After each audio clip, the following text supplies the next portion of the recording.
Good evening और project पीएमवाईपी में आपका स्वागत है। यहाँ पे आपको जो आज वीडियो का री एग्जाम हुआ है 2018 की वैकेंसी का, उसके सॉल्यूशंस प्रोवाइड किए जाएंगे जो कि आपके general awareness, mathematics, reasoning and Hindi के। So let us begin. पहले क्वेश्चन से शुरू करते हैं। Which among the following laws came into force soon after the Bhopal gas tragedy. तो भोपाल गैस ट्रेजेडी के बाद कौन सा लॉ आया था? 1884 में हुई थी, तो उसके बाद आपका आया था ये environmental protection act. Next question is, recently Indian origin Ajay Banga has been appointed as 14th president of which of the following institution? So he has been appointed president of World Bank. Answer क्या है? World Bank. ठीक है। अगला है भूपेन हजारिका सेतु, also referred as Dhola Sadia Bridge, is the longest bridge in India over water spans on which among the following rivers? So कौन सी river पे है ये bridge? It is on Lohit river, Lohit river.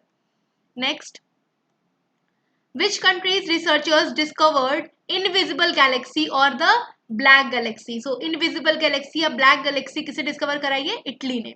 Next, जल जन योजना, जल जन अभियान, इन विच स्टेट प्रधानमंत्री मोदी वर्चुअली इनॉग्रेटेड जल जन अभियान? सो इट वाज राजस्थान। नेक्स्ट, मेरो रुख मेरो सनतनी, न्यू ग्रीन इनिशिएटिव, ठीक है। Which of the following states launched मेरो रुख मेरो संतति? इट इज सिक्किम, तेलंगाना, मेघालय या फिर Tripura? So it is Sikkim, ठीक है। मेरो रुख मेरो संतति। Next, which among the following countries is promoting tourism targeting India by identifying sites linked to Ramayana? So obvious सी बात है, रामायण से लिंक्ड है तो हमारा श्रीलंका, ठीक है। इंडिया और श्रीलंका के बीच में ये सब। Indian army installed the tallest iconic national flag in which of the following countries? तो किस कंट्री में टॉलेस्ट आइकॉनिक फ्लैग स्टैब्लिश किया गया है? Jammu and Kashmir.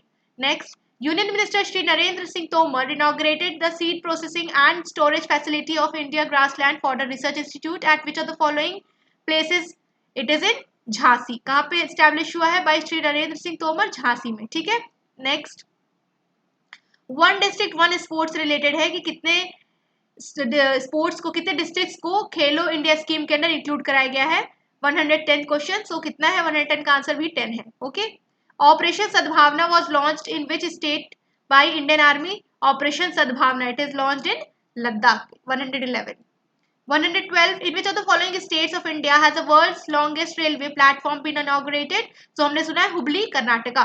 Next, when cash reserve ratio is increased by RBI, it will increase money supply in economy, decrease money supply in economy, increase supply initially but decrease automatically later, have no impact on the economy. तो cash reserve ratio जो बढ़ा दिया जाता है तो क्या होती है? मनी सप्लाई को डिक्रीज करने के लिए बढ़ाया जाता है, ठीक है।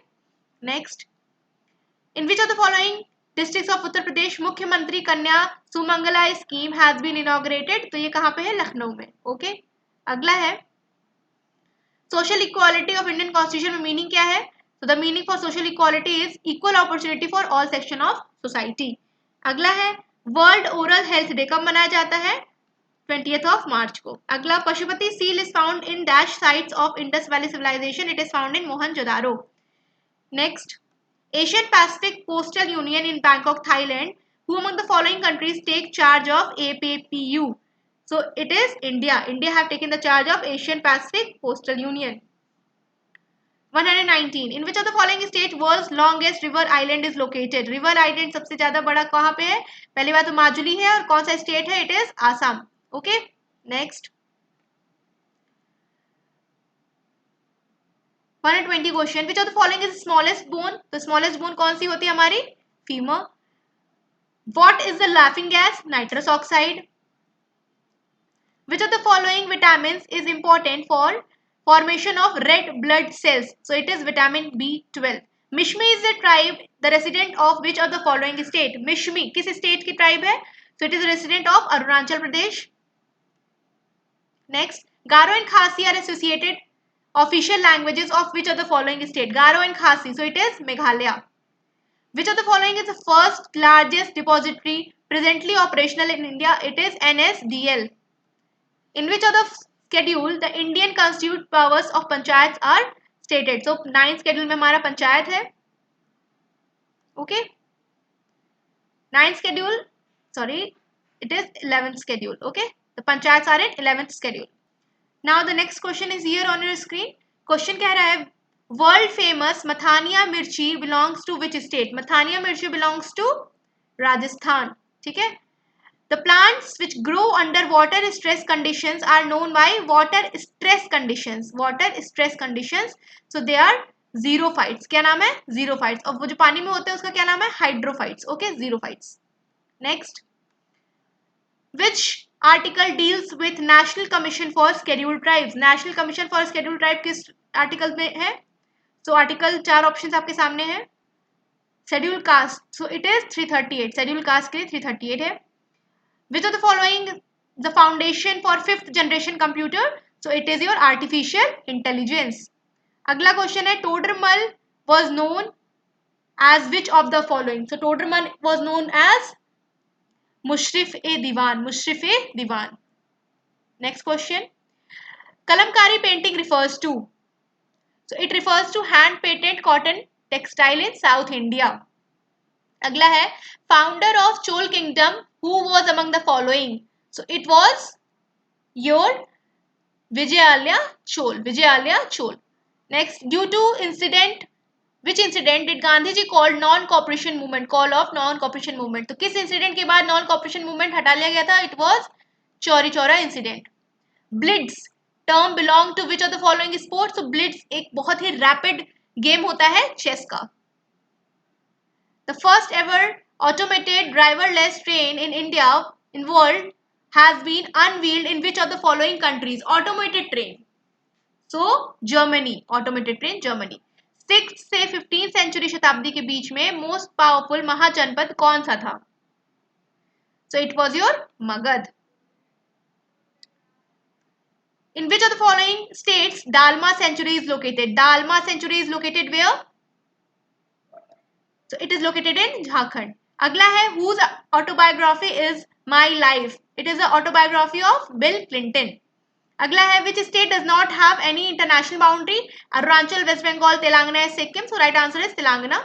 The planet having maximum number of rings. Maximum number of rings किसके पास है? Saturn के पास है.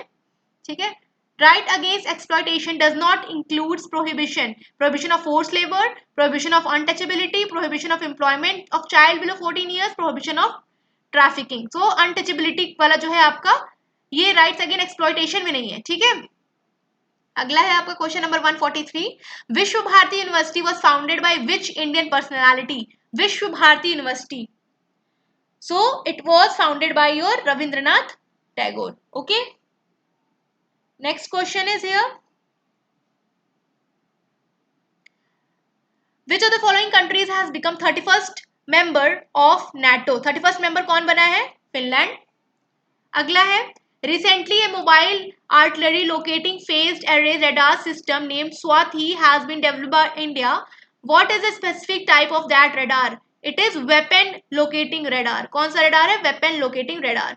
होला मोहल्ला is a festival that is about warriors bravery victory glory and fearlessness celebrated in which Indian state? तो ये होली के बाद मनाया जाता है आपका पंजाब में. 146 हो गया. 147.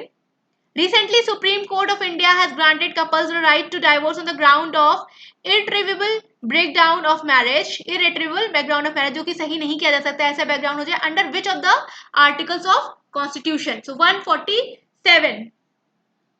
So इसका आंसर आपका हो जाएगा article 141. Okay. Next. Amit Shah, the union home minister, presented Maharashtra Bhushan Award to Appa Saheb Dharmadhikari for his notable work in which field? Appa Saheb Dharmadhikari. Dharmadhikari social work. ठीक है. Baralachala Pass connects which two states union territories among the following? So Baralachala, Himachal and Ladakh. Next, which of the following among rocks show changes by immense heat or pressure? तो immense heat और pressure में changes आ जाते हैं तो वो हमारा metamorphic है. Sedimentary मत लगाइएगा क्योंकि सेडिमेंट्री में अगर पूछता है तो लेयर्स होते हैं डिपोजिशन से. हीट और प्रेशर तो होता है लेकिन साथ ही साथ में लेयर्स का भी ऑप्शन होता है. तो केवल हीट और प्रेशर बोला है तो इट इज मेटामॉर्फिक रॉक. तो ये आपके जीके के 50 क्वेश्चंस हो चुके हैं. आप लोग कमेंट सेक्शन में बताओ कि कितने क्वेश्चंस आपके सही हैं. और आज का पेपर और जो कल का भी पेपर है, जिसका कल का पेपर और जो वीडियो देख रहा है बहुत ध्यान से करेगा बिकॉज हाफ नेगेटिव मार्किंग है. अगर आपने एक सही किया है और 2 गलत कर दिया तो ये आपका सही भी कटने वाला है. तो ये तो पता ही होगा आपको अगर आप पेपर दे रहे हो तो. सो अब आते हैं रीजनिंग पे, और रीजनिंग के क्वेश्चन हम एक एक करके सारे सॉल्व करेंगे। ओके, सारे का सोल्यूशन देखेंगे रीजनिंग में। सो क्वेश्चन नंबर 51 से हमारा रीजनिंग शुरू है। सो question number 51 is here, count each 8 which is not immediately preceded by 6 but is immediately followed by either 3 or 4। Question क्या कह रहा है, ऐसे प्रतीक 8 को गिने जिसके ठीक पहले 6 नहीं आया है लेकिन उसके बाद 3 या 4 आया है। तो ठीक पहले 6 नहीं आना चाहिए। पहले 8 देख लेते हैं, कितना कितना 8 है, ए कहाँ पे 8 है, 8 8 8, ठीक है, सारे 8 को देख लो। उसके पहले 6 नहीं आना चाहिए, तो यहाँ पे 6 आया तो ये 8 कट गया आपका, यहाँ पे 6 है तो ये 8 भी कट गया आपका, ठीक है। एक ये 8 बचा, यहाँ पे भी 6 आया तो ये भी चला गया, ठीक है। उसके ठीक बाद 3 या 4 आना चाहिए, तो यहाँ पे 3 या 4 आया है 8 के बाद, ठीक है। यहाँ पे भी 3 या 4 आया है 8 के बाद। 8 के पहले 6 नहीं आना चाहिए बट 8 के बाद 3 या 4 आना चाहिए, तो ये भी नहीं है। तो दो ही ऑप्शन आपके सही है, तो राइट आंसर इज 2, ठीक है। अगला, if all the a's are dropped from the given arrangement which of the following option will be 11th from the left end of the arrangement। Left and मतलब इस and से 11th पता करना है और सारे ए को हटा देना, तो ये ए हट जाएगा, ए हट जाएगा, ए हट जाएगा। 1 2 3 4 5 6 7 8 9 10 11, तो आपका आंसर क्या होने वाला है, you. Right answer is you, ठीक है। नेक्स्ट क्वेश्चन की तरफ बढ़ते हैं। अगला क्वेश्चन है हमारे सामने, in the question given below a statement is followed by two assumptions, number 1 and number 2। an assumption is something that is supposed or taken for granted। you have to observe that the given statement is true and then judge which of the following assumptions hold valid according to the statement। तो पहला assumption आपको सही मानना है, ठीक है, supposed और taken as granted। तो पहला कह रहा है, do not copy our software without permission। एक नोटिस है और उसमें लिखा है कि do not copy our software without permission। So assumption 1 है, it is possible to copy. जी हाँ, पॉसिबल है, तभी तो वो नोटिस में लिखा है। कृपया करके चोरी ना करें, मतलब चोरी करना पॉसिबल है तभी तो लिखा है। Such a warning will have some effect, हाँ भाई इफेक्ट होगा, वार्निंग दिया है इसका मतलब कुछ ना कुछ इफेक्ट होगा। So both are implicit, okay, both are implicit. Next question आपका सेम चीज है यहाँ पे, ओके। सो लिखा है कि कुछ स्टेटमेंट है और कंक्लूजन फॉलो करना है, तो इसके लिए आप वेन डायग्राम के थ्रू करते हो। Some questions are answers, so let us make the Venn diagram first. Some questions are answer, तो ये आपका वेन डायग्राम क्वेश्चन का हो जाएगा और ये आपका वेन डायग्राम आंसर का हो जाएगा, तो इसको बोलते हैं some questions are answers, okay. फिर अगला क्या बोला है, अगला में बोला है कि some answers are writers, all writers are poets। so some answers are writers, some answers are writers, all writers, ऐसे करके all writers are poets, all writers are poets। अब स्टेटमेंट्स में, कंक्लूजन्स में आ जाओ। some writers are answers, some writers are answer, जी हाँ, some writers are answer, तो पहला आपका बिल्कुल सही है। some poets are questions, some poets are questions बिल्कुल नहीं, some poets क्वेश्चन में कोई रिलेशन नहीं है। all questions are poets, poets और क्वेश्चंस में तो रिलेशन था ही नहीं। some poets are answers, तो देख लेते हैं, some poets are answer, जी हाँ, पोएट और आंसर का भी लिंक है, तो A और 4, 1 और 4 आपका सही है, तो option A is the right answer, ठीक है। नेक्स्ट है आपका सीरीज है, फिल इन द ब्लैंक्स में फिल करना है। 132, 156, 210, 240 एंड 272। तो देख लेते हैं कितना गैप है इन दोनों के बीच में। 132 से लेकर 156 तक ये आपका बढ़ गया, कितना बड़ा है, 24 बढ़ गया। 156 के बाद कितना गैप है नहीं पता, यहाँ पे कितना गैप है नहीं पता, लेकिन यहाँ पे पता है हमें 30 का गैप है। उसके बाद कितने का गैप है, 32 का गैप है। तो अगर यहाँ पे आपका 26 का गैप रहे, 28 का गैप रहे, तो आपका आंसर बन सकता है, राइट। तो 156 के बाद आप अगर 26 ऐड कर दो तो आ जाएगा आपका 182। So 182 is the right answer, ठीक है। अगले क्वेश्चन पे आते हैं। 40 boys are standing in a row facing north. 40 boys, ठीक है, खड़े हैं एक रो में, चलो बना लेते हैं फटाफट। 40 बॉयज खड़े हैं एक रो में, नॉर्थ की तरफ फेस कर रहे हैं, ये आपका नॉर्थ है, ठीक। उसके बाद क्या है, Amit is 11th from the left and Deepak is 31st from the right. Amit की पोजीशन यहाँ पे है लेफ्ट से अमित की पोजीशन 11 पे है और दीपक की पोजीशन 31st है राइट पे। तो लेफ्ट से कितनी होगी हमें पता है, left plus right minus 1 is equal to number of boys होते हैं। लेफ्ट से पोजीशन पता करनी है, राइट से 31 है, माइनस 1 कर दो तो 40 आ जाएगा। तो लेफ्ट से पोजीशन कितनी आ जाएगी, लेफ्ट से वो 10वीं पोजीशन पे, मतलब अमित के जस्ट पहले कौन है, 10th पोजीशन पे दीपक खड़ा है, ओके। नेक्स्ट क्या कह रहा है, how far will be Shreya who is third to the right of Amit in the row from Deepak. Third to the right of Amit पे कौन है, श्रेया। तो राइट कहाँ पे, देखो नॉर्थ की तरफ है तो उसका राइट यहाँ पे 1 2 3। थर्ड टू द राइट यहाँ पे कौन है, 11 12 13 14। 14 नंबर पे कौन है, श्रेया है। तो दीपक से कितने दूर है, 1 2 3 4, 4 डिस्टेंस पे है, ठीक है। फोर्थ कितने डिस्टेंस पे है, 4th डिस्टेंस पे है, क्लियर है। आगे बढ़े, next question 57। Rama and Mohan are a married couple having two daughters named Smita and Devika. Rama and Mohan एक married couple है, उनकी दो बेटी है। चलो बना लेते हैं फटाफट। Rama and Mohan, Rama and Mohan married couple है, ठीक है। तो रमा आपकी फीमेल है, मोहन आपका मेल है, ये दोनों मैरिड कपल है, इनकी दो बेटियां हैं, ठीक है। दोनों बेटियों का क्या क्या नाम दिया हुआ है? स्मिता एंड देविका। देविका की शादी अमन से हुई है। स्मिता एंड देविका, देविका की शादी अमन से हुई है, ठीक है। माइनस मतलब फीमेल है, प्लस मतलब मेल है। उसके बाद Aman, who is son of Madhu and Jeevan. Aman किसका बेटा है? मधु और जीवन का। तो मधु और जीवन, मधु और जीवन, ठीक है। उसके बाद नेक्स्ट क्या लाइन कह रहा है? Romila is the daughter of Aman. Romila किसकी बेटी है? अमन की बेटी है। तो अमन की बेटी है मतलब कि देविका की भी बेटी है, तो यहाँ पे कौन है? रोमिला। रोमिला किसकी बेटी है? अमन की बेटी है, ओके।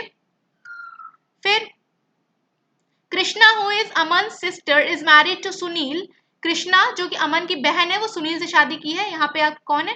कृष्णा किससे शादी की है? सुनील से शादी की है। अमन की बहन है मतलब कि जीविका की बेटी है यहाँ पे, ठीक है। इन दोनों की बेटी है ये। Who has two sons, Anuj and Ankur. अब इन दोनों के दो लड़के हैं जिनका नाम है अनुज और अंकुर। अनुज और अंकुर ये दोनों भाई भाई हो गए, ठीक है। अब पूछ रहा है Ankur is grand son of Madhu and Jeevan. हाँ वो तो पता ही है। What is relationship between Anuj and Romila. Anuj और रोमिला का रिलेशनशिप पता करना था। तो रोमिला आपकी यहाँ पे है, अनुज और अंकुर आपके यहाँ पे है। तो देख लो, रोमिला अमन की बेटी है और अमन की बहन का लड़का कौन है? आपका अनुज। तो ये दोनों देखो, आप अगर आप लड़की हैं, ठीक है, तो आपकी जो मम्मी है उनके जो भाई हैं उनकी बेटी कौन है? रोमिला आपकी मामा की बेटी है। तो आप दोनों क्या लगेंगे? कजिन्स लगेंगे, राइट। आप दोनों क्या लगेंगे? Cousins, okay. आगे बढ़ते हैं। In a class of 90 where girls are twice that of boys. पहले इतना ही बना लेते हैं। जो क्लास है वो 90 की है और गर्ल्स जो है वो कितनी है? 2 टाइम ऑफ बॉयज हैं। तो गर्ल्स प्लस बॉयज कितने हैं? टोटल 90 है। गर्ल्स की जगह आप 2 भी लिख सकते हो, plus B is equal to 90, which means boys कितने हैं आपके क्लास में? Boys there are 30 boys, okay, 30 boys. Sridhar rank 14 from the top. Sridhar जो है 14 रैंक पे है। If there are 10 girls ahead of Sridhar. अब देखो श्रीधर की रैंक जो है वो 14th है। ऑलरेडी 10 लड़कियां हैं, तो कितने लड़के हो गए? 1 2 3 लड़के यहाँ पे हो गए, ठीक है। 11 12 13 लड़के, 3 लड़के यहाँ पे हो गए। चौथा श्रीधर था ये आपका, ठीक। How many boys are after him. इसके बाद कितने बॉयज है? टोटल बॉयज कितने हैं? 30। 4 लड़के निकल गए तो कितने बचे? 26। तो टोटल कितने लड़के हो गए? There are total of 26 boys. So answer में आपको 26 या answer A, option A is the right answer. So 58 हो गया। 59 क्या है? आपको फिल इन द ब्लैंक्स करना है इस फिगर को देखकर। तो देखो एक तो इस तरीके से कुछ होगा और इस तरीके से कुछ होगा। ये दोनों किस में आ रहे हैं? आपके बी और सी में आ रहे हैं। उसके बाद यहाँ पे देखो ऐसे कुछ बनने वाला है, तो ये आपका ऐसे इसी में बन रहा है। तो option B is the right answer, ठीक है। फटाफट करते हैं जैसे एग्जाम में आप स्पीड से कर रहे हो, ठीक है। अगला क्वेश्चन है, government of India has urged the state government to create more job opportunities for women. All efforts are to be made to have more training facilities to women so that they can be gainfully employed. It is in pursuance of recent policy decisions taken by government to make women self-reliant. The states have been asked to end discrimination against fair sex so that in new jobs are concerned.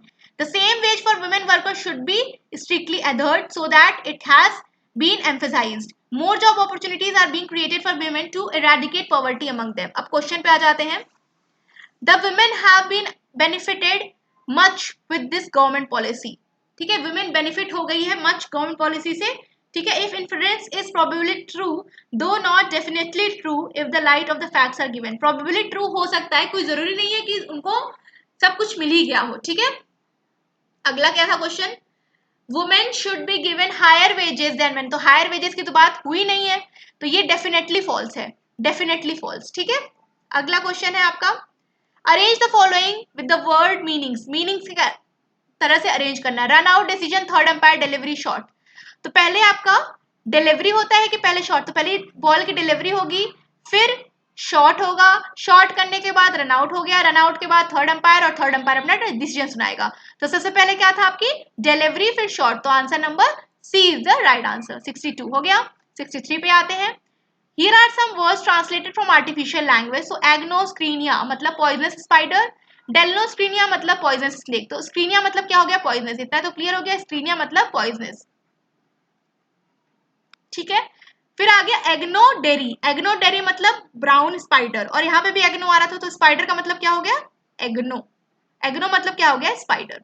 तो पूछा है black widow spider, अब brown का मतलब dairy हो गया, तो black widow spider पूछा, तो स्पाइडर में एग्नो तो आना ही है, तो पहला या तीसरा, मतलब बी और डी तो कट गया, तो स्पाइडर तो आएगा ही। अब ब्लैक है यहाँ पे, तो ब्लैक आपका डेरी तो है नहीं, ठीक है, और यहाँ पे भी 3 वर्ड्स है, तो इन्हीं दोनों में से कोई ऑप्शन आपका हो सकता है। यहाँ पे क्वेश्चन में थोड़ा डाउट लग रहा था, इसलिए मैं इसको स्किप करना चाहूंगी, गलत आंसर बताने से कोई फायदा नहीं है, ठीक है।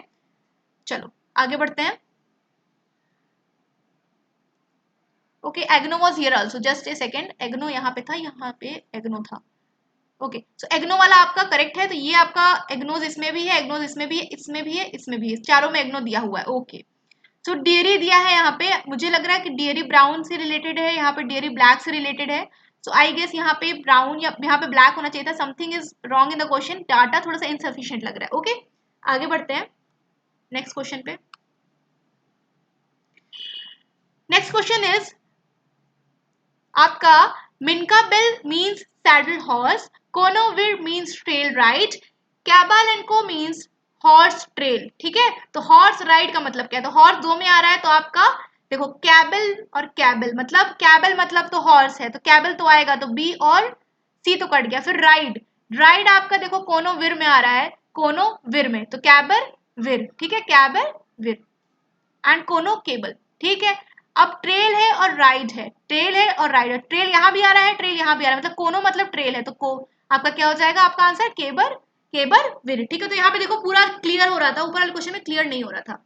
अगला है आपको डिक्शनरी के अकॉर्डिंग अरेंज करना, अरेंजमेंट, अरेस्ट, अरेरस, एरोगेंट, अराइवल, तो ए आर आर ए पहले आएगा, फिर ई ए आएगा, ठीक है, फिर ई ए आएगा, तो 1 के बाद 3 आएगा, तो क्या पता करना है, सेकंड पोजीशन, सेकंड पोजीशन किसकी हो जाएगी, आपकी अरेरस की हो जाएगी, okay. Next question is here, इसमें पता करना है कि कौन सी फिगर आपकी एम्बेडेड है, गिवन फिगर्स में कौन सी फिगर एम्बेडेड है, तो ये आपकी फिगर दी हुई है और एम्बेडेड फिगर पता करनी है। तो ध्यान से देखते हैं, ट्राइंगल वाला तो कहीं दिख नहीं रहा है, ये केस ट्राइंगल वाला, तो ये दोनों तो आपका होगा नहीं, इस तरह का कहीं डायग्राम नहीं विजिबल है, ओके, इस तरह के डायग्राम्स नहीं विजिबल है, तो ये दोनों तो आपके ऑप्शन से आउट हो गए, अब बचता है ये दोनों, ठीक है। तो इसमें देखो इस तरीके से कुछ बना हुआ है, तो मोस्ट प्रोबेबल आंसर मेरे हिसाब से इसका ए होना चाहिए, ओके। आगे बढ़ते हैं। फिर आपका फैमिली रिलेटेड क्वेश्चन आ गया है, following are some information about family consisting 4 members P Q R S, P is a male adult, P कौन है आपका, मेल अडल्ट है, ओके। तो बना लेते हैं इसको फटाफट, पी आपका मेल अडल्ट है, तो P was your male adult, okay. फिर क्या है, has 2 children, Q is son in law of P, तो उसके पास दो बच्चे हैं, दो बच्चे हैं, और आपका क्यू इसका सन इन लॉ है, मतलब जो उसकी बेटी है उसका हस्बैंड कौन है, क्यू, उसका हस्बैंड कौन है, क्यू, ठीक है। उसके बाद R is Q's brother in law, R जो है वो क्यू का ब्रदर इन लॉ है, ठीक है, आर जो है वो क्यू का ब्रदर इन लॉ है, मतलब उसकी पत्नी का भाई है, यहाँ पे कौन है, आर इसका ब्रदर इन लॉ, ठीक, क्यू का हो गया। फिर आगे चलते हैं, there is just one couple in the family who is the daughter of P, एक ही कपल है, तो पी क्यू आर एस हो गया, तो जो बचा है आपका एक ही कपल है, पी क्यू आर, तो आपकी एस, तो डॉटर कौन हो गई आपकी S, so S is your daughter, S is your daughter, okay. आगे बढ़ते हैं। सो यहाँ पे लिखा हुआ है P का अर्थ डिवीजन है, Q का अर्थ मल्टीप्लीकेशन है, R का अर्थ एडिशन है, S का अर्थ माइनस है, तो फटाफट लिख देते हैं 45, Q का मतलब क्या था, मल्टीप्लीकेशन, 30 मल्टीप्लाइड बाई 30, P का मतलब क्या है, डिवीजन डिवाइडेड बाई 10, और फिर R का मतलब क्या है आपका, प्लस, प्लस 12, S का मतलब है माइनस, माइनस 15। तो पहले हम बॉर्डर मास में क्या करते हैं, डिवीजन सॉल्व करेंगे, तो इसको सॉल्व करने पे क्या आ गया, 3, 45 इंटू 3 कितना होता है, 135, तो 135 प्लस 12 माइनस 15 कितना आ जाएगा, 132, सो राइट आंसर इज 132, ओके। फिर अगला उसी से रिलेटेड क्वेश्चन है, इसको सॉल्व करना है, 22 प्लस, प्लस का मतलब क्या है, सब्सट्रैक्शन, तो 22 माइनस 18, फिर अगला है माइनस, तो माइनस का क्या मतलब है, minus means division, so divided by 3, percentage का क्या मतलब है, मल्टीप्लीकेशन, मल्टीप्लाइड बाई 5, तो पहले क्या करते हैं बॉड मास के अकॉर्डिंग इसको सॉल्व कर लेंगे, इसका आंसर आ गया 6, फिर मल्टीप्लाई करेंगे 6 इंटू 5 30, तो 22 माइनस 30, योर आंसर इज -8। फिर अगला है you have to find the water image. एक second, let me erase it first. Okay, हाँ, अगला क्वेश्चन क्या कह रहा है, we have to find the water image. Water image निकालनी है। वाटर देखो, मिरर इमेज में क्या होता है, मिरर यहाँ लगाते हैं, लेकिन वाटर इमेज में इस तरीके से देखते हैं। तो बस इसी की तरीके से आप इसको रोटेट कर दो, तो आपका ब्लैक वाला एरिया इधर ही बनेगा, ठीक है, ये भी इधर ही रहेगा, बस ऊपर का नीचे, नीचे का ऊपर करना होता है। So answer is C. Okay, question number 70 हो गया। अगले आगे बढ़ते हैं क्वेश्चन नंबर 71 पे। While passing through a railway line, you notice that two trains from the opposite directions are turning on same line. अब उड़ीसा का कांड हुआ था, तो ये क्वेश्चन तो आना ही था। Rush towards either of the running trains and try to intimate the engine staff about the probable accident. आप ट्रेन की तरफ दौड़ोगे, जो चलती हुई ट्रेनें हैं, और जो इंजन का जो स्टाफ है उनको बताने की कोशिश करोगे। Wait and see till the train pass on. Wait करके देखोगे। Rush to the nearest station and inform the railway authorities about all that you notice. आप रेलवे अथॉरिटी के पास जाओगे, नियरेस्ट रेलवे स्टेशन पे, या go to way without taking any of the accident likely to happen. ठीक है, तो देखो, वेट नहीं करना है और जले भी नहीं जाना, तो आपको ऑब्वियसली क्लियर हो रहा है कि ये दोनों तो होने नहीं वाला, नियरेस्ट स्टेशन और या फिर रनिंग ट्रेन के पास। तो मेरे अकॉर्डिंग पर्सनली आंसर सी हो सकता है, बट लेट अस सी आयोग क्या आंसर मानता है इसका। ओके, क्योंकि कुछ क्वेश्चन ऐसे होते ही हैं जो आयोग के आने पर, आंसर के आने पर कुछ गड़बड़ हो जाते हैं। ठीक है, चलो अब अगला क्वेश्चन आपका कोडिंग का है।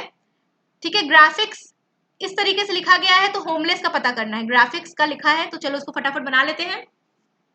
तो graphics is written as IOCM, graphics.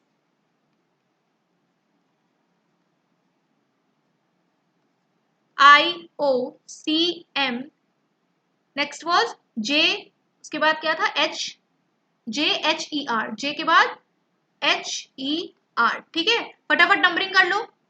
7, 18, 1, 16, 8, 9, 3, 19। यहाँ पे क्या आएगा 9, 15, 3, 13, 10, 8, 5, 18। ठीक है, देखो यहाँ पे क्या हो रहा है, +2 -3 +2 -3 +2। ठीक है, फिर आगे आपका देखो -1। ठीक, उसके बाद क्या है +2 -1, तो +2 -3 +2 -3 +2 -1 +2 -1। तो अब अगला आपका होमलेस का पता करना था। होमलेस तो +2 कर दो, H का क्या होता है 8 में +2 कर दो 10 का मतलब J। ठीक है, O का होता है 15 में -3 करोगे 12 का मतलब L। ठीक है, 12 का मतलब L।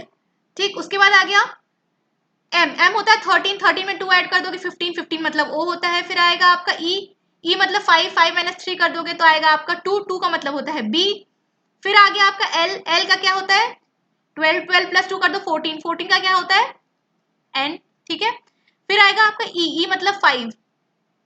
ठीक, 5 में आपको क्या करना है -1 मतलब 4 मतलब कि आपका D।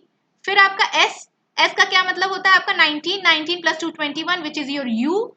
और फिर आपका S आ गया, S में क्या करना था आपको -1 मतलब 18 मतलब लास्ट में आएगा आपका R। तो क्या है JLODBNDUR। ठीक है, तो यही आपका आंसर है JLOBNDUR। ठीक है, ऑप्शन ए। ठीक, आगे बढ़ते हैं नेक्स्ट क्वेश्चन पे।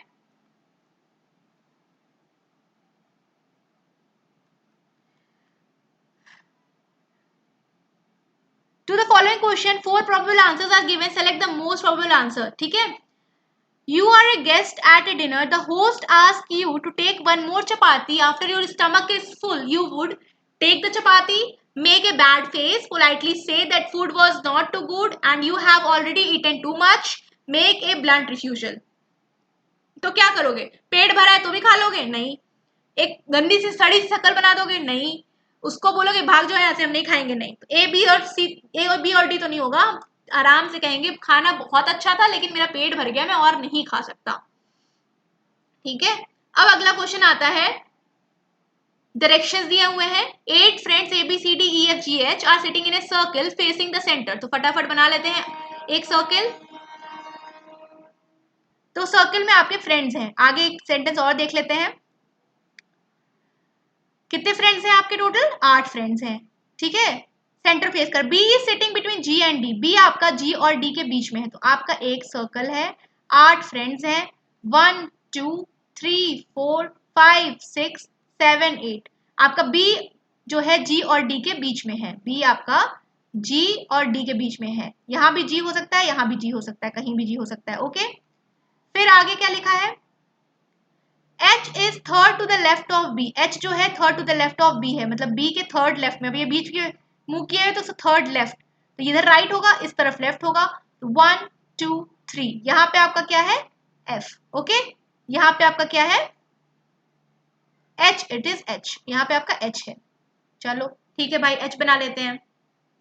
ठीक, उसके बाद अगला स्टेटमेंट क्या बोला है, and second to the right of A, second to the right of A. अब ए यहाँ कहीं बैठा है तभी तो इसके सेकेंड राइट में है H। ओके, फिर C is sitting between A and G, A and G के बीच में C है, तो A और G के बीच में C है, मतलब आपका G यहाँ पे है, D यहाँ पे नहीं, और D आपका यहाँ पे है, तो यहाँ पे क्या है C। Okay, C। उसके बाद क्या है, B and E are not sitting opposite to each other, मतलब B के सामने E नहीं है, तो E आपका यहाँ पे होने वाला है। तो A B C D E F G H, सारे लोग आमने सामने इधर उधर हो गए। अब देख लो क्वेश्चन, ठीक है, C is third to the right of D, C जो है वो D के थर्ड राइट पे। जी हाँ, 1 2 3, C पहला स्टेटमेंट आपका बिल्कुल सही है, पहला सही है। ठीक है, फिर तो क्या है, A sitting between C and F, A जो है C एंड F के बीच में बैठा है। जी हाँ, A जो है C एंड F के बीच में बैठा है, तो सेकंड स्टेटमेंट भी आपका सही है। E sitting between F and D, E जो है F और D के बीच में है, तो E आपका जो है F और D के बीच में है। अच्छा, H कहाँ चला जाएगा तब। अगला देखते हैं, D and A are opposite of each other, D and A opposite है। जी हाँ, बिल्कुल अपोजिट है, तो आपको पता चल गया, आपको थर्ड ऑप्शन ही आपका गलत है, थर्ड ऑप्शन आपका रॉन्ग है, बाकी सब सही है। ठीक है, अब अगला पूछा है, उसी क्वेश्चन से रिलेटेड है, who is third to the left of D, third to the left of D, question number 76। Third to the left of D, left of D इधर है 1 2 3, तो कौन है थर्ड लेफ्ट पे, F है थर्ड लेफ्ट पे, so right answer is F। ठीक, फिर अगला, ओके, सो यहाँ पे कुछ क्वेश्चन फिगर्स दी हुई हैं और कुछ आंसर फिगर्स दिए हुए हैं, we have to solve it. Triangle, triangle यहाँ चला आ रहा है कोने में, फिर यहाँ पे आपका पेंटागन बना है, यहाँ पेंटागन उल्टा हो जा रहा है, हेक्सागन बना है, हेक्सागन भी आपका 90 डिग्री रोटेट कर ले रहा है, ये 180 डिग्री 90 डिग्री, और स्क्वायर वैसे का वैसा आ गया। ठीक है, तो ट्राइंगल, यहाँ ट्राइंगल उल्टे में, मतलब यहाँ पे जो है वो यहाँ के उल्टे में आ जाएगा, विच मीन्स आपका ये नहीं है और आपका बाकी ये नहीं है, तो आपका बी या सी हो सकता है। ठीक है, स्क्वायर यहाँ पे है आपका स्क्वायर, ठीक है, जो यहाँ पे पोजिशन है ये वाली, वो यहाँ के 180 डिग्री रोटेशन में है, तो मतलब यहाँ पे 180 डिग्री रोटेट कर देंगे तभी स्क्वायर ही रहेगा, तो इस कोने पे आपका स्क्वायर आ जाना चाहिए, तो इस कोने पे आपका स्क्वायर तो इसमें है। ओके, इसमें है। आगे देख लेते हैं एक और चीज कोई, ट्राइंगल, फिर यहाँ पे क्या है आपका हेक्सागन, इस एरिया पे, तो इस एरिया पे स्क्वायर है, स्क्वायर यहाँ वाला आपका यहाँ आ गया, मतलब हेक्सागन आपका यहाँ आना चाहिए, और कुछ रोटेशन हो गया। ठीक है, तो दोनों में ही है, कोई बात नहीं। अगला देख लेते हैं पेंटागन के बारे में, पेंटागन आपका यहाँ पे कोने में सीधा है, यहाँ पे ट्राइंगल है, तो पेंटागन ऊपर चला गया। ट्राइंगल यहाँ पे बना हुआ है, यहाँ पे उल्टा पेंटागन है, तो यहाँ वाला मटेरियल यहाँ के उल्टा हो गया, यहाँ वाला मटेरियल यहाँ का उल्टा, ट्राइंगल आपका ऐसे यहाँ होना चाहिए। सो आपका आंसर क्या हो जाएगा, B is the right answer. ठीक है, आगे देखते हैं, A B C D started flight towards east, A B C D चार फ्लाइट ए ईस्ट की तरफ चलती हैं, ए बी सी डी, ये आपका ईस्ट है, ये आपका नॉर्थ है, ये आपका साउथ है, ये आपका वेस्ट है, ए बी सी डी। ठीक है, फिर देखते हैं, 125 किलोमीटर उड़ने के बाद ए और डी क्या होता है, राइट मुड़ जाते हैं, ए और डी राइट मुड़ते हैं 125 किलोमीटर। सो सपोज ये सब 125 किलोमीटर उड़ गए और राइट मुड़ेंगे, तो राइट किधर है इन लोग का, ये इधर मुड़ गया और ये इधर मुड़ गया। ठीक है, राइट मुड़ गए। ओके, फिर और फिर क्या है, also turn to their left. Okay, B and C flew to their left, A and D flew to their right, while plane B and C flew to their left, B और C कहाँ जा रहे हैं, left की तरफ, so B and C किधर चले गए, इस तरफ, 125 किलोमीटर चलने के बाद। ओके, लेफ्ट की तरफ चले गए। After 115 kilometre B and C flew towards their left, B और C अपने लेफ्ट मुड़ जाते हैं, अपने लेफ्ट मुड़ जाते हैं। ओके, और A and D also turn to their left, A और D भी लेफ्ट मुड़ जाते हैं। अब ये इस डायरेक्शन में है तो इनका लेफ्ट किधर होगा, अगर आप साउथ में जा रहे हो, साउथ डायरेक्शन में जा रहे हो, तो आपका लेफ्ट किधर है? आपका लेफ्ट इस तरफ है ना, ठीक है। तो मतलब आपका ये ए और डी किस तरफ जा रहे हैं? ईस्ट की तरफ जा रहे हैं, और बी और सी किस तरफ जा रहे हैं? वेस्ट की तरफ जा रहे हैं। तो क्वेश्चन क्या पूछा है? किस डायरेक्शन में जा रहे हैं? तो ए आपका किधर जा रहा था? ईस्ट में जा रहा था। डी आपका किधर जा रहा था? ईस्ट में जा रहा था। ओके, तो ये ध्यान देना, देखो आगे पीछे लिखा है, ए और ये ईस्ट में है, तो ये दोनों ईस्ट में है और बाकी दोनों वेस्ट में। So option C is the right answer, ठीक है। हड़बड़ी में ए मत लगा देना कि A B C D line से दिया हुआ, यहाँ देखो ए बी डी सी पूछा है। ओके, क्वेश्चन नंबर 80, 30 क्वेश्चन हो गए, 20 क्वेश्चन और बचे रीजनिंग के, फटाफट चलो देखते हैं। फिर आगे रिलेशन से रिलेटेड क्वेश्चन, ये है आपका डेटा सफिशिएंसी वाला question. Who is father of M, ये क्वेश्चन है। और आपका आंसर क्या क्या है? A and B are brothers, A and B जो है वो भाई भाई हैं, ठीक है। ए और बी भाई भाई हैं। ओके, फिर क्या बोला है? B's wife is sister of M's wife. B की जो बीवी है वो बहन है किसकी? एम की बीवी की। एम की बीवी की बहन है, ये है। और पूछा क्या है? बी का फादर। तो भाई किसी से नहीं पता चला बी का पापा कौन है, तो दोनों ही स्टेटमेंट गलत है। ओके, तो ऑप्शन कौन सा हो जाएगा आपका? बी। ओके, आगे बढ़ते हैं। Question number 81 is here on your screen. So question number 81 क्या कह रहा है? One of the 6 members of a panel sitting in a row, ठीक है, A is right to C. तो 6 मेंबर है रो में, 6 मेंबर है रो में, 1 2 3 4 5 6। तो A is right to C, A जो है वो सी के राइट में बैठा है। Okay, but left of B, left of B, B के लेफ्ट में है, बी के लेफ्ट में है। Okay, E is sitting left of C and right of D, E जो है सी के लेफ्ट में है और डी के राइट में है, ठीक है। D is sitting right of F, D जो है वो एफ के राइट में है, डी जो है वो एफ के राइट में है। यहाँ पे एफ होगा आपका, मतलब ये पोजीशन आपकी यहाँ पे आ जाओ। ओके, अब क्वेश्चन क्या कह रहा है? Find the member sitting at the two ends, कोने कोने पे कौन बैठा है? एफ और बी बैठे हैं ना कोने कोने पे, एफ और B. Okay, so answer is B. Okay, चलो next. The average age of husband, wife and the children is 3 years at 3 years ago was 27 years. 3 साल पहले तीनों की एवरेज एज कितनी थी? तो हस्बैंड की एज कितनी रही होगी? h-3, ठीक है। वाइफ की एज कितनी रही होगी? वाइफ -3, और चाइल्ड की एज कितनी रही होगी? चाइल्ड -3। इन तीनों का एवरेज कितना है? 27। मतलब कितना हो गया? Husband plus wife plus child -9 is equal to 27 into 3 81। ये आपका एक इक्वेशन बन गया, ठीक है। अगला क्या है?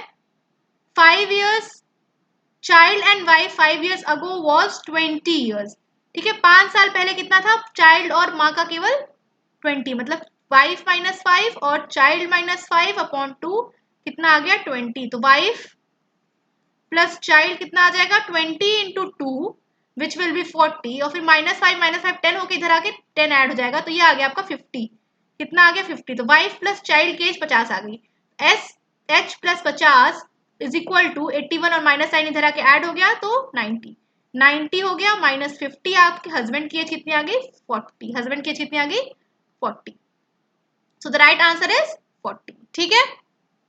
आगे बढ़े, next question. You are given a question of 2 statements. Question है what is the color of sunflower, ठीक है। अब देखो, blue is white, white is yellow, yellow is red, white is called red and red is called yellow। पूछा क्या? sunflower, sunflower में पता है येलो, तो येलो का मतलब क्या है? red is called yellow, ठीक है। Yellow is called purple, purple is called black, white is called brown, brown is called orange। तो येलो क्या है? Purple, yellow is called purple। तो what is color of sunflower? It is purple। तो केवल 2 वाला statement सही है, so data 2 alone is sufficient। Next, find the angle between the hour hand and the minute hand of the clock at 5:20। 5:20 पे angle पता करना है। तो बहुत ही बेसिक सा क्वेश्चन है, और सॉल्व कर लेते हैं फटाफट। क्वेश्चन नंबर 84, चलिए 5:20 पे, ठीक है भाई, और देखते हैं। 5:20 पे तो घड़ी कुछ ऐसे रहेगी आपकी, 12 3 9 6 5 आपका यहाँ पे है, 4 आपका यहाँ पे है, ठीक है। 4 5, 5:20 पे क्या होगा? छोटी वाली सुई आपकी 5 से थोड़ा आगे और बड़ी वाली यहाँ पे, ठीक है। तो हमें पता है कि बड़ी वाली सुई कितना ट्रैवल कर ली होगी, यहाँ तक तो 90 डिग्री ट्रैवल कर ली होगी, फिर 90 के बाद 30, तो ये आपका कितना एंगल है, ये वाला एंगल कितना है 120। अब एक बार ये वाला एंगल मिल जाए तो दोनों को माइनस कर दें, ठीक। तो यहाँ तक कितना ट्रैवल की वो, यहाँ तक वो ट्रैवल कर ली 150। 150 के आगे कितना बढ़ी है, 20 मिनट में कितना बढ़ता है आवर हैंड, देखो आवर हैंड जो है वो 60 मिनट में एक ही इतना ही तो बढ़ता है, इतना कितना हो गया 60 मिनट में वो 30 डिग्री बढ़ता है, तो 1 मिनट में कितना बढ़ रहा है 1/2 डिग्री बढ़ रहा है, तो 20 मिनट में कितना बढ़ेगा 1/2 इंटू 20 विच इज 10 डिग्री, ठीक है। 20 मिनट में 10 डिग्री बढ़ गया, तो 150 प्लस 10 मतलब 160, तो ये एंगल कितना हो गया 160, तो दोनों को माइनस कर दो, 160 माइनस 120 कितना आ गया 40, तो option number C is the right answer, ठीक है। नेक्स्ट क्वेश्चन, 5 दिसंबर 1993 को निर्मला और राजू ने रविवार को अपनी वर्षगांठ मनाई, रविवार को बनाई, तो 1997 में कब है, ठीक है, रविवार को अपनी वर्षगांठ मनाई है, दिसंबर, डेट क्या दी हुई है 5 दिसंबर, 5 दिसंबर 1993 को क्या था date, date was Sunday, date was Sunday, तो 1997 का निकालना है, तो 94, 95, 96, 97, लीप ईयर कौन सा है 96 आपका लीप ईयर है। तो इन सब ईयर्स में क्या होता है, कितने नंबर ऑफ ऑड डेज होते हैं, इसमें एक ऑड डे, इसमें एक ऑड डे, इसमें 2 ऑड डे, इसमें एक ऑड डे, तो कितने दिन हो गए टोटल 1 2 3 4 5, तो संडे में 5 जोड़ दो, Monday, Tuesday, Wednesday, Thursday, Friday, तो कौन सा दिन पड़ने वाला है आपका फ्राइडे, ठीक है। नेक्स्ट, पेयर्स में से बताना है कौन सा गड़बड़ है, CWXAVZ, तो फटाफट देख लेते हैं। देखो सी में अगर आप 2 ऐड माइनस कर दो तो ए आ जाएगा, डब्ल्यू में आप क्या कर दो वी, डब्ल्यू वी बस एक माइनस करना है, और एक्स में अगर आप 2 ऐड कर दो, ठीक है, तो ये है आपका यहाँ बन रहा है। अगला क्या है टी क्यू, ठीक है, टी और क्यू, तो टी का क्या होता है 20, क्यू का होता है 70, 3 का डिफरेंस है, एक्स और डब्ल्यू 1 का डिफरेंस है, और बी और ई 3 का डिफरेंस है, ठीक। फिर आर और ओ में आपका अगेन 3 का डिफरेंस है, सब में देखो यहाँ पे भी 3 का बन रहा है, यहाँ पे भी 3 का बन रहा है, बट यहाँ 2 ही का बन रहा है, तो आपका आंसर एक यही होगा क्योंकि दोनों तो सेम आ गया, ठीक। 87, question number 88 is here, vegetable prices are squaring the market, vegetable prices are soaring the market, so vegetables are becoming rare commodity, सही बात है, अगर रेयर है तभी तो बहुत ज्यादा प्राइस बढ़ गया है। people cannot eat vegetable, नहीं वेजिटेबल खा सकते हैं, प्राइस महंगा हो गया इसका मतलब थोड़ी ना है कि लोग वेजिटेबल खाना ही छोड़ देंगे, ठीक है, कुछ लोग तो खाएंगे ही, so only conclusion one follows. Next, if he is intelligent he will pass the exam, अगर वो इंटेलिजेंट होगा वो एग्जाम पास कर लेगा। It is required to be an intelligent to pass an examination, he will pass the examination. If he is intelligent मतलब अगर वो intelligent है तो ही विल पास, नहीं अभी पता नहीं है कि वो इंटेलिजेंट है, तो सेकंड वाला नहीं, और इंटेलिजेंट होना जरूरी है पास करने के लिए, जी हाँ ओनली वन फॉलोज, ठीक है। नेक्स्ट, क्या क्वेश्चन है, out of 120 students in a school 5% can play all 3 games cricket, chess and carrom, तो 5% लोग खेल सकते हैं, मतलब 120 स्टूडेंट में से 6% लोग खेल सकते हैं, 6 लोग तीनों गेम खेल सकते हैं, तो 1 2 और 3, मतलब यहाँ पे ना आपका 6 लिखा हुआ है क्योंकि 5% ऑफ 120 6 होता है, ठीक है। अगला, if so happens the number of players who can play any of the 2 games is 30, मतलब कोई भी 2 गेम यहाँ वाले लोग खेल रहे हैं, यहाँ वाले लोग खेल रहे हैं, यहाँ वाले लोग खेल रहे हैं, तो ए बी और सी, तो ए प्लस बी प्लस सी कितना आने वाला है आपका 30 आने वाला है, ठीक है। नेक्स्ट क्या है, the number of students who can play cricket alone is 40, तो क्या आंसर है यहाँ पे, क्रिकेट मान लेते हैं इसको चेस मान लेते हैं, सो इट इज क्रिकेट, तो क्रिकेट कितना है 40, क्रिकेट कितने लोग खेल ले रहे हैं 40 लोग खेल ले रहे हैं। So the total number of people who can play chess alone and carrom alone, तो मतलब ये पता करना है कि जो इस सर्कल में लोग हैं, इस सर्कल में ये सब छोड़ के और इस सर्कल में वो कितने हैं, तो टोटल कितने थे 120, 120 में 40 क्रिकेट खेल लिए केवल क्रिकेट, तो कितने हो गए बच्चे, वो कितने हो गए 80, 80 में से 6 तीनों खेल रहे हैं तो बच्चे कितने 74, 74 में से 30 जो है वो दो गेम खेल रहे हैं तो बच्चे कितने आपके 44, सो केवल चेस और केवल कैरम टोटल कितने लोग खेल लेते हैं 44, ठीक है। नेक्स्ट, तो फॉलोइंग क्वेश्चन आपका दिया हुआ एक्स वाई जेड फोल्ड कर रहे हैं, होल्ड कर रहे हैं, तो पता करना है खोलने पे क्या बनेगा, तो देखो यहाँ से जब फोल्ड करो खोलोगे तो यहाँ कहीं बन जाएगा, यहाँ से जब फोल्ड करो तो यहाँ बन जाएगा, तो स्ट्रेट लाइन में तो होगा नहीं, और तो कहीं बनेगा नहीं, तो ये नहीं है, स्ट्रेट लाइन में तो बनेगा नहीं, तो ऑब्वियस सी बात है आपका आंसर ए हो जाएगा, okay. Question number 92 is here, तो 92nd क्वेश्चन क्या है, डाइस वाला है, ठीक है। आपका पता करना है कि कौन सा डाइस इसमें से सही है, तो क्रॉस और स्टार आपका सामने सामने होना चाहिए, 5 पॉइंट्स और ये सर्कल जो है वो आपका सामने सामने होना चाहिए, ठीक है। और आपका ये टिकटॉक जो बना हुआ है और स्क्वायर वाला वो सामने सामने होना चाहिए, तो सामने सामने इसमें नहीं है तो काट दो इसको, ठीक है। क्रॉस और स्टार आपका अगल बगल है और यहाँ पे भी ये डिब्बा ऊपर होना चाहिए, ओके। उसके बाद क्या बना हुआ है आपका, ऑप्शन सी देख लेते हैं एक बार। क्वेश्चन में पूछा है which can not be made ना, तो कैन नॉट बी मेड ही तो पता करना है, तो आंसर आपका B will be the right answer, ठीक है। Question number 93 is here. Question क्या कह रहा है, which of the following, Venn diagram में पता करना है, letters which do not denotes player who are also doctors but not artist. Player होना चाहिए, डॉक्टर होना चाहिए बट आर्टिस्ट नहीं होना चाहिए, मतलब स्क्वायर के बाहर होना चाहिए और इन दोनों के अंदर, तो आपका बी दिख रहा है आपको खाली यहाँ पे, राइट। 93 हो गया। 94 पे आते हैं। Is buying things on installments profitable to customer, question है। Argument, yes he has to pay less, no paying installments upsets the family budget, ठीक है। तो क्वेश्चन क्या कह रहा है कि ये स्टेटमेंट और आर्गुमेंट का क्वेश्चन है, तो दोनों में से कौन सा सही, only one is strong, only two is strong, या बोथ आर स्ट्रॉन्ग।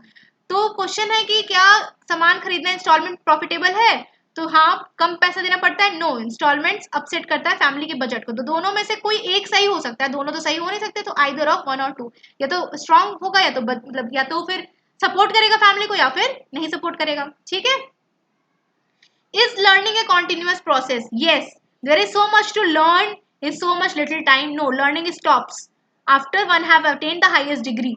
ठीक है, तो इसमें से yes, तो मतलब statement one, only argument one is the right answer, ठीक है। फिर अगला है हमें नंबर ऑफ ट्राइंगल्स पता करने हैं इसमें, तो 1 2 and 3 in the same way, 4 5 and the बड़ा वाला 6, इधर भी 6 हो गया तो इधर भी 6 हो गया, उसके बाद 7 8 9 10, ओके। उसके बाद आप इधर आ जाओ, 1 2 3 4 1 2 3 4 5 6 6 6 12 12 इधर हो गया आपका, ठीक। उसके बाद 13 14 15 16, टोटल 16 हो गया आपका। 16 के बाद 17 18 19 20, ठीक है। इन द सेम वे यहाँ पे देख लो, 1 2 3 1 2 3, ठीक है, 1 2 3 1 2 3, तो आपका इधर भी 16 प्लस 3 कर दो, कितना हो जाएगा, 19 हो जाएगा, ओके ओके। एक बार फिर से देख लेते हैं, नंबर ऑफ ट्राइंगल्स पता करने हैं, देखो 1 2 3 हो जाएगा, 4 5 6 7 8 9 10 11 12 13 14 15 16, उसके बाद ये वाले ट्राइंगल 17 18, ऐसे ही ऊपर से 19 20, सो आंसर इज 20, ठीक है। आगे बढ़ते हैं। Sachin is younger than Rahul by 6 years। Sachin और राहुल सचिन छोटा है राहुल से 6 साल, तो राहुल बड़ा है सचिन छोटा है, कितना, 6 साल, ठीक है। आगे, the ratio of the ages is 7:9, the age of Sachin is, so अगर ये आपका 9x है तो ये आपका 7x है, तो ये आपका 6 दिया हुआ है, तो 2x is equal to 6, x is equal to 3, ठीक है। तो इसकी एज कितनी हो जाएगी, 27, इसकी एज कितनी हो जाएगी, 21। फाइंड किसका करना है आपका, फाइंड करना है आपको सचिन का, मतलब छोटे वाले का कितना एज है, 21, ओके। फिर है ये बहुत बड़ा question, 7 friends ABCDEFG perform stage on different day Monday to Sunday, ठीक है, not necessarily in the same order, ठीक है। Each one perform different items दिए हुए हैं। अब आता है question, B performs play on Thursday, तो ABCDEFG पहले बना लेते हैं, ABCDEFG, ओके जी। प्रोजेक्ट PMYP, अगर आपने मेरे चैनल प्रोजेक्ट PMYP को सब्सक्राइब नहीं किया है, kindly subscribe my channel and also hit the like button अगर आपको ये क्वेश्चंस की सीरीज पसंद आई है तो। Share this video with all दोस्त जिसने भी आज के पहले शिफ्ट का पेपर दिया है। सो ABCDEFG, ओके। क्वेश्चन क्या कह रहा है, B performs play on Thursday, B जो है वो थर्सडे को प्ले कर रहा है, okay. So B performs play on Thursday, यहाँ पे आपका प्ले कर रहा है और किस दिन कर रहा है, थर्सडे को कर रहा है, थर्सडे को कर रहा है, ओके। आगे बढ़ते हैं। ई परफॉर्म्स म्यूजिक ऑन संडे, ई जो है संडे को म्यूजिक कर रहा है, म्यूजिक संडे को कर रहा है, कब कर रहा है, संडे को कर रहा है, ओके, ठीक है। G performs mimicry but not on Tuesday और सैटरडे, तो जी क्या कर रहा है, मिमिक्री कर रहा है, ट्यूसडे को नहीं करेगा सैटरडे को नहीं करेगा, तो बचा क्या, ट्यूसडे सैटरडे संडे थर्सडे, बचा क्या है आपके पास, मंडे फ्राइडे वेडनेसडे, ये 3 दिन बचे हैं आपके पास, इन तीनों में से किसी एक दिन कर रहा है, ठीक है। C performance is next day of the G's performance. C जो है अगले दिन ही परफॉर्म कर रहा है जिस दिन जी कर रहा है, तो जी के अगले दिन कर रहा है, ठीक है। तो मंडे के बाद या तो ट्यूसडे को करेगा, फ्राइडे के बाद या तो फिर सैटरडे को करेगा, और वेंसडे के बाद या तो थर्सडे को करेगा। तो वेंसडे होगा नहीं क्योंकि थर्सडे ऑलरेडी हो चुका है। सो या तो मंडे है या तो फ्राइडे बचा। यहाँ पे अगर मंडे है तो ट्यूसडे आ सकता है, फ्राइडे है तो सैटरडे आ सकता है, ठीक है। अगला देखते हैं, ठीक। D performs on Monday but not dance. D जो है मंडे को परफॉर्म कर रहा है, डी आपका मंडे को कर रहा है, मतलब ये हट गया, यहाँ से मंडे हट गया तो यहाँ से ट्यूसडे हट गया, ये आपका सैटरडे आ गया, ये आपका फ्राइडे आ गया, ओके, ठीक है। तो इतना क्लियर हो गया। अब आगे क्वेश्चन देखते हैं, अगला लाइन। अगला कह रहा है सी अगले जी के अगले दिन परफॉर्म कर रहा है, सी जो है डी मंडे को कर रहा है, पर डांस और डिबेट नहीं है, डांस और डिबेट नहीं है, मतलब इसके पास डांस और डिबेट नहीं है, ओके, चलो कोई बात नहीं। तो फिर क्या कर सकते हैं, ए के पास मोनोलॉग है और स्पीच के अगले दिन है, ए के पास क्या है, मोनोलॉग, ए के पास है मोनोलॉग और ये स्पीच के अगले दिन कर रहा है। अब स्पीच कौन कर रहा है देखते हैं। Dance is not performed on Saturday, Saturday को डांस नहीं हो रहा है, तो सैटरडे को कौन है, सी, तो सी डांस नहीं कर रहा है, तो कौन डांस कर सकता है, या तो डी कर सकता है या तो एफ कर सकता है। अब देखो डी हमारा डिबेट नहीं कर रहा है, डी हमारा डायलॉग नहीं कर रहा है, तो डी हमारा डांस कर सकता है। देखो क्या लिखा है, D performs on Monday but dance और डिबेट नहीं कर रहा है, ठीक है, और डांस सैटरडे को नहीं परफॉर्म हो रहा है, विच मीन्स आपका डांस आपका कहाँ पे हो रहा है, यहाँ पे परफॉर्म हो रहा है, डांस आपका, ठीक है, यहाँ पे परफॉर्म हो रहा है, ठीक। ये आपका यहाँ पे सैटरडे हो गया, यहाँ पे आपका मंडे हो गया, ठीक है। चलो अब आगे देखते हैं, अगला लाइन क्या लिखा हुआ है। चलो, dance is not perform on Saturday और A performs monologue which is next day of speech. तो एक जो है स्पीच के बाद है, तो बचा क्या, यहाँ पे आपकी स्पीच आ गई और स्पीच के बाद आपका क्या आ जाएगा, मोनोलॉग आ जाएगा, मतलब आपका मोनोलॉग कब आ जाएगा, ट्यूसडे के दिन आ जाएगा, मोनोलॉग ट्यूसडे के दिन आ जाएगा, ठीक है, ट्यूसडे के दिन आ जाएगा। अब ये डांस कर रहा है तो ये क्या करेगा, डिबेट करेगा, ठीक है। अब बचा क्या, थर्सडे हो गया, ट्यूसडे हो गया, सैटरडे हो गया, मंडे हो गया, संडे हो गया, फ्राइडे हो गया, तो बचा क्या आपके पास, खाली वेंसडे बचा, तो फ्राइडे को क्या हो गया, एफ जो है आपका वेंसडे, ठीक है। अब क्वेश्चन पे आ जाते हैं। क्वेश्चन कह रहा है विच item is perform by D and on which day. तो डी क्या कर रहा है, स्पीच कर रहा है, कब कर रहा है, मंडे को कर रहा है, तो डी क्या कर रहा है, स्पीच, मंडे को, okay.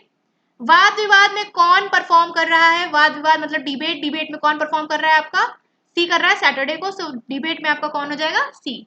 Who performs dance, dance कौन परफॉर्म कर रहा है, चलो डांस कौन कर रहा है देख लेते हैं, Kathakali, and dance is F, तो dance is perform by F, ठीक है, डांस हमारा एफ परफॉर्म कर रहा है, तो डांस हमारा एफ परफॉर्म कर रहा है। ये आपके 100 क्वेश्चन हो गए, यहाँ पे 50 क्वेश्चन हमने देखे हैं किसके, रीजनिंग के, 50 क्वेश्चन हमने देखे हैं किसके, जीके के। और ये था हमारा फर्स्ट शिफ्ट का पेपर जो कि आज हुआ है, यानी कि 26 तारीख को, 26 ऑफ जून को वीडियो री एग्जाम का पेपर था। अगर आपने मेरे चैनल प्रोजेक्ट पीएमवाईपी को सब्सक्राइब नहीं किया है, kindly subscribe to my channel. मिलते हैं अगले वीडियो में अगले आंसर्स के साथ। और अगर आपको कोई भी आंसर में डाउट है, आप कमेंट सेक्शन में बेझिझक पूछ सकते हो, बिकॉज यहाँ पे भी मुझे लगता है कि रीजनिंग में तो लगभग आंसर सही है, ठीक है। रीजन असर्शन वाले हो सकता है आयोग कुछ आंसर गलत दे दे, एक या दो क्वेश्चन में जिसमें डाउट था मैंने आपको बता दिया है, ठीक। तो मिलते हैं अगले वीडियो में, टिल देन जय हिंद।